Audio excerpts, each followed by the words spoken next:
Brothers and sisters, I couldn't speak to you as people who live by the Holy Spirit.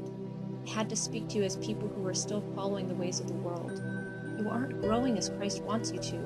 You are still like babies. The words I spoke to you were like milk, not like solid food. You weren't ready for solid food yet, and you still aren't ready for it.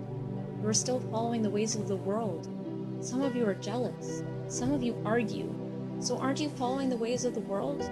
Aren't you acting like ordinary human beings? One of you says, I follow Paul. Another says, I follow Apollos. Aren't you acting like ordinary human beings? After all, what is Apollos? And what is Paul? We are only people who serve.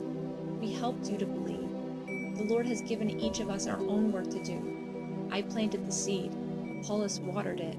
But God has been making it grow. So the one who plants is not important. The one who waters is not important. It is God who makes things grow.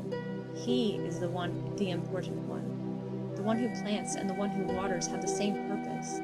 The Lord will give each of them a reward for their work. We work together to serve God. We are like God's field. We are like His building. God has given me the grace to lay a foundation as a wise builder. Now someone else is building on it, but each one should build carefully. No one can lay any other foundation than what has already been laid. That foundation is Jesus Christ. A person may build on it using gold, silver, jewels, wood, hay, or straw, but each person's work will be shown for what it is.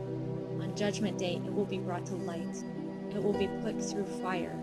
The fire will test how good each person's work is. If the building doesn't burn up, God will give the builder a reward for the work.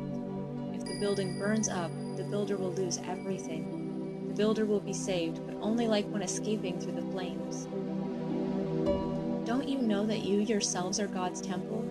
Don't you know that God's Spirit lives among you? If anyone destroys God's temple, God will destroy that person. God's temple is holy, and you all together are that temple. Don't fool yourselves. Suppose some of you think you are wise by the standards of the world. Then you should become fools so that you can become wise. The wisdom of this world is foolish in God's eyes. It is written, God catches wise people in their own evil plans. It is also written, the Lord knows that the thoughts of wise people don't amount to anything. So no more bragging about human leaders. All things are yours. That means Paul or Apollos or Peter or the world or life or death or the present or the future. All are yours.